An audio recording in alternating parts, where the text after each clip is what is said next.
Nicola Horlick, thank you so much for joining us here at FundForum International. Such an amazing time for the platforms that are developing, and you're in charge of a crowdfunding business. What's your feeling about how it's exploded, and why is that? Well, I just think it's going to be massive. I mean, it's already growing, it's very fast paced, but the pace is going to increase.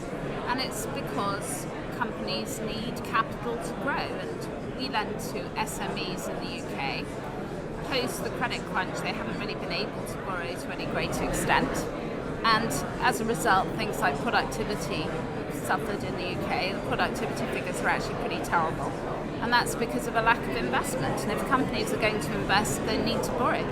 I think there was an element of debt being a dirty word post the credit crunch. A lot of companies haven't borrowed for a while. They've repaid debt and then not borrowed again because they're a bit terrified and they think they shouldn't be doing it. And that's wrong, because actually you need equity finance and debt finance to make a company work properly and efficiently. Indeed, I've heard you say that you'd rather invest in that than equities to a certain extent. Yes, well, I mean, I just prefer investing in private companies because then I can know what's going on. And that includes the equity as well. I prefer private companies. Of course, that lacks liquidity compared to something that's on a market. But we actually have a market embedded in the middle of our platform, and it's really active. It's amazing how many what we call loan parts, it sounds a bit grim, sounds a bit like body parts, but anyway, loan parts are being sold. And if you actually look at funding circle, it's been going since 2010, and over the life of the platform, 17% of loans have been traded. So there is a market building for these things. So I can foresee in the future that we will allow other people to trade bits of loans that they bought on a different platform on our platform. There's no reason why not. So I think markets will grow up around this and liquidity will be there. There has been a resistance to sort of any sort of change in this industry for so long. Do you think asset managers are finally kind of pulling their heads out the sand, if you like, and seeing they need to evolve? No. I just sat through a panel session where it didn't sound like that to me. And I think a lot of people are frightened of change. I think that's actually natural. Most human beings are frightened of change. But in the UK, we've had RDR, which has resulted in a lot of investors not having access to advice anymore. So they're having to make decisions for themselves. We're also in the middle of pensions reform. So now investors potentially take the money out of their insurance policy, Legal and General or whoever it is, and invest the money themselves. So I think we're going to see a big swing towards direct investing. And people enjoy it as well. I mean, when I talk to people who invest in our loans on our platform, a lot of them will have supper and then get their computer out or their iPad and then go onto our site and then spend 50, 60 minutes often the sessions. They're empowered, if you like. Yeah, they're empowered, but they also are really interested. They can read about what the companies do in the company's own words. They can look at the numbers, they can make their own decisions, and they can bid in the auctions. We actually auction off the loans. And it's really interesting to watch how people are beginning to try and game it. So there are some people who'll wait till the very last minute and come in with a cheeky bid at a high interest rate. And they get included in that whole loan. Then it might be that the average rate of interest that the company's paying is 8%, but they may have managed to get £1,000 at 10% or something. So people love that aspect of it. And then they might decide they're going to sell that in the loan market at a premium.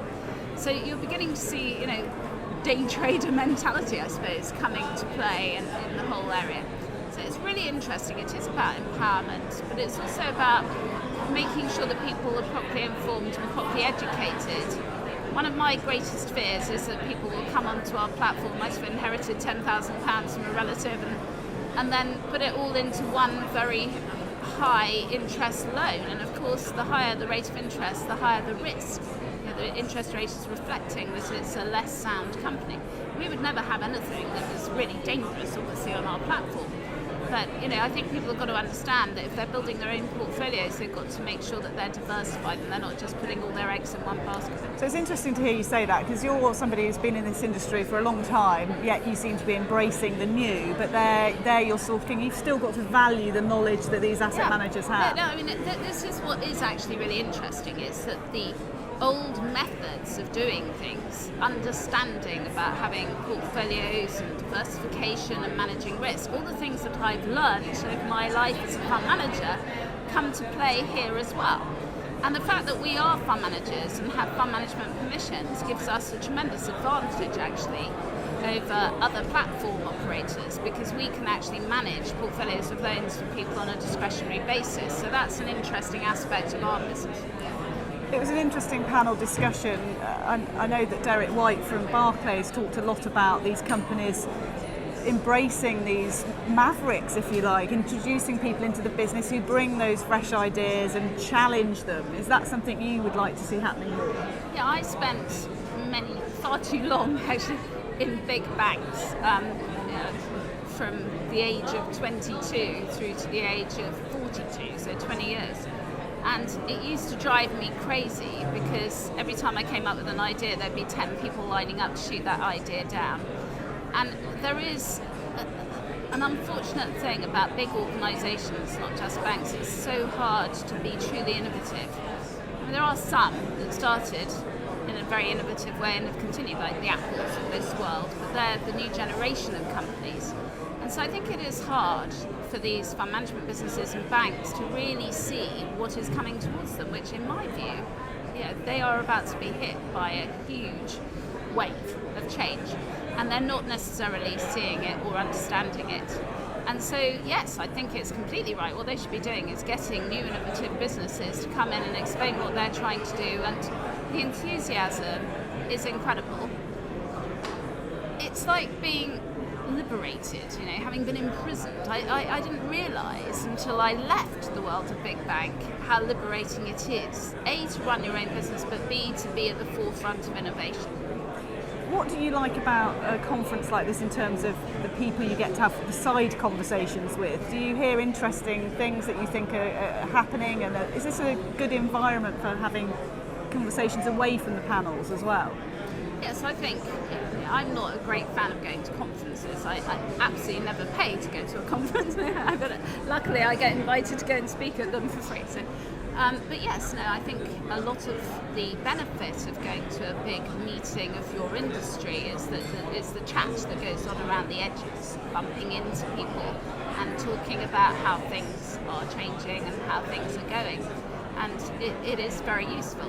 But of course the world I live in now is actually a rather different one. So I'm like a sort of cuckoo in a way.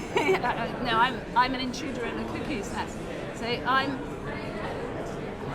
when I go to the conferences that I go to now, everybody's wearing jeans and they don't have a tie, and they're all considerably younger than me. In fact, they could probably be my children. And sometimes I think maybe I'm too old to be doing this. No. I think I can get away with it because I'm a woman. That's very why. But also, it's the fact that you have the knowledge you have of your 20 years that what you bring to the party is so valuable in that sense, isn't it? Yeah, and as I said, I think knowing about how traditional fund management works is a huge advantage. There's absolutely no question. And takes us one step beyond where other platforms are, because a lot of them are just purely matching people who have some money to lend with people who want to borrow without then creating a professional fund management product. Yeah. And I mean, the ISA market, for example, is a very interesting market potentially for us. First of all, the government is talking about creating a new P2P ISA. We'll maybe hear something about that on the 8th of July when George Osborne makes his And the statement. government like these ideas because of the aspect of increasing growth, as you talked about absolutely. before. And there's even tax relief. The UK is doing incredibly well. This is something that people don't seem to understand. BDO produced a report earlier this year, and it was taking 2013 data, and it showed that our mid-sized companies in the UK had actually outperformed the Mittelstand in Germany in terms of turnover. Wow. So we actually, our sales, our revenues for our companies were 1.93 trillion euros, I think it was. Trillion or billion? Anyway.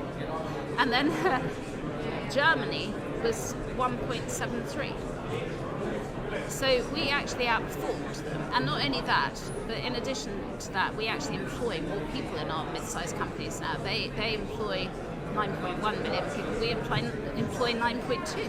And the Mittelstand is seen as being the jewel in the crown of the German economy. So our companies are doing exceptionally well, but they will only continue to do well if finance is available to them and if they can invest, because otherwise they're going to get behind in productivity terms.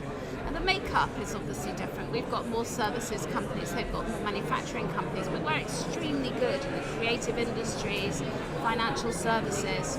There are huge swathes of the services industry where we're really, really good. Talking about those industries, and I know obviously you have a great love of, you're involved with a film company, and do you think that people now are looking to invest more socially conscious and more in an ethical way in terms of what they're looking for on your site as well? Is that more of an aspect than it used to be? I haven't noticed that. I mean, I've had this over the years with local authority pension funds who go through phases of ethical investing, and when apartheid was still around in the early 80s, I had pension funds that wouldn't invest in anything that had anything to do with South Africa, which basically cut out half of the FTSE, so that was really difficult. And there were others who said we don't want arms and we don't want animal testing and we don't want alcohol and we don't want tobacco. And then they would sit there at the meetings smoking, and I used to think this is rather hypocritical. And the problem is that one person's ethics are different to another person's ethics or beliefs as to what is right and what is wrong. And so I've always taken the view when it comes to investing that, especially when you're investing on behalf of somebody else, you've got to do the best you can for the beneficiaries, and if that involves investing in imperial tobacco or whatever, then it's difficult to put constraints on it. In terms of individuals looking to place those constraints on themselves, we haven't seen a huge growth over the years in ethical funds. And you do get some people who obviously have a very strong view. I think most people, though, want companies to behave responsibly, and a lot of fund managers spend a lot of time and effort questioning companies about their social responsibility and what they're doing to, if it's something that potentially could. And I guess with crowdfunding, people can do their own research. They can make more. their own choice, yeah. And obviously, I wouldn't put anything up on the site that I felt was unethical in the first place, because I wouldn't want to be associated with that. So something like animal testing is irrelevant what I think. There are a lot of people who have very strong views about it. So if an animal testing company came and asked me to borrow some money, I would just say no. I wouldn't even if it fitted our criteria, because I just don't want to get involved in that sort of aggro. So what do you see happening in the next 12 months? Because I think there's been a big shift in the last 12 months, which is quite a fast-moving situation in terms of this industry. Well, I think you will see further growth. I mean, Cambridge University and Nesta did a report at the end of last year that suggested that last year there was 1.7 billion of funding that came into UK companies from the alternatives sector. And they are predicting that figure will rise to 4.4 billion this year. Equity crowdfunding gets an awful lot of coverage because it's fun, to be investing in companies and startups, but actually it's relatively small. So out of that 1.7 billion last year, equity crowdfunding was only 84 million of it, and most of it was debt. And what's happened in the last month is that company debt, so individuals lending to companies as opposed to individuals lending to individuals lending to companies has overtaken individuals lending to individuals. So individuals lending to individuals would be sites like Zopa and RateSetter, whereas person-to-business lending is us and Funding Sun. So it's evolving quickly, really. Yeah, it's growing extremely fast. And it's very interesting. I was looking at something called the SME Monitor the other day, which is produced quarterly. And a year ago, only 17% of companies in the survey, and they get responses from 5,000 companies every quarter, so it's pretty significant. Yes. Only 17% of them this time last year had heard of crowdfunding, and now 38% of them have heard of crowdfunding. So it's definitely getting greater penetration in terms of awareness. And if you've got greater awareness, then you're going to get more borrowers. Exciting times ahead. Nicola, thank you so much for joining us. Thank you.